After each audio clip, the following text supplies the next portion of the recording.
I had a commenter on one of my YouTube posts or YouTube videos where he said that my drop shot wasn't good. It wasn't good because it didn't bounce 3 times inside the service box.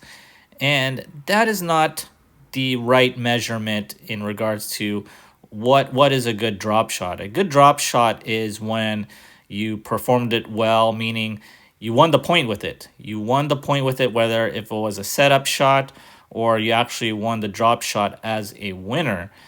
That's a good drop shot. It doesn't have to be the perfect drop shot or a drop shot where it has to bounce 3 times within the service box. And so let's take a look at the situations in regards to drop shots because not all drop shots are the same. And so here's me about to approach. Andrew here is right on the baseline. And let's check this point out as I approach. Do this backhand overhead. And here's the drop volley right there.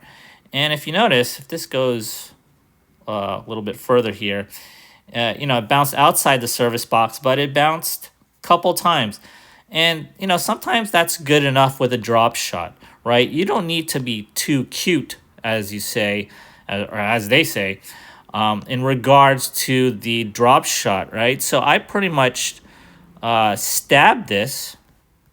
I pretty much stabbed that drop shot here. So I opened the face a little bit, and I just cut short my follow through and ended at hip level, and I kept it at hip level to absorb that impact, and that was it. That's a good drop volley. And because why is that a good drop volley? Well, Andrew here was all the way on the other end, right? I didn't need to have a super cute drop shot here. Andrew here is very far, and he has to run this drop shot down. So I didn't need to have like the perfect drop shot. I didn't need to just get it over the net cord. I just needed to stab it and let it go into the service box. And regardless if it bounced twice, 3 times, 10 times in the service box, a good drop shot is where Andrew can't reach it. Here's a slightly different situation on a drop shot here. And so I serve and perform this drop shot kind of the same manner, right? So, it's a backhand, but I performed that drop shot on the baseline, and it wasn't exactly a drop volley. But let's see, that ball bounced 2, 3, 4 times in the service box. So obviously for that commenter, that's a very good drop shot. That's the drop. That's his measurement. But it was a little bit different versus that drop volley I did on that last point, right? So here's the situation here. I got in just a little bit inside the baseline. Daniel here is still beyond the baseline, but he's not completely far away, right? Daniel is positioned on the center. He's not over here like in the last point where Andrew is. So something where I just hit like a stab drop shot, that's probably not going to work, right? Daniel is going to run up to that and maybe even deliver a forehand approach that goes for a winner. And I didn't want that. I wanted something a little bit more fine and, well, as they say, a little bit more cute. So I went with a very, very heavy underspin drop shot. So just check that out and zoom a little bit closer. I went with not just a stab volley or stab drop shot type of shot.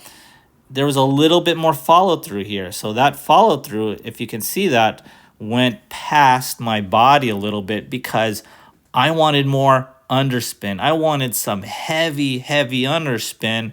And so that when it drops hopefully over there, right, it just dies. It just dies on the court.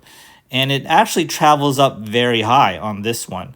I put a lot of heavy underspin. It goes up high, but I was looking for that drop shot where it just dies. So it hits here, right? But if it went any farther, Daniel can get it. And so it just died here. It just died and didn't go farther than that. And it just kept dying and dying, obviously. And so that's a different type of drop shot.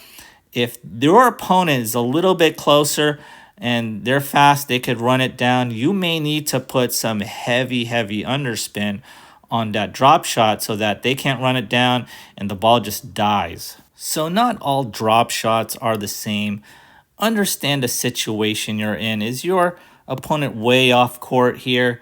Are they going to have to travel a very long distance to get to your drop shot? Then your drop shot doesn't have to be perfect. You could just place it short. It doesn't even have to be a drop shot. It could be just be a slice. And so you don't have to put too much of anything on it. But if they're stationed a little bit closer, say they're in the center here, you're going to have to put some heavy underspin on that drop shot and be a lot more aggressive. Understand the situation you're in and perform the right drop shot for that situation. If you enjoyed this video, kindly do me a favor and hit that like and subscribe button. As always, thanks for watching, and I'll see you next time.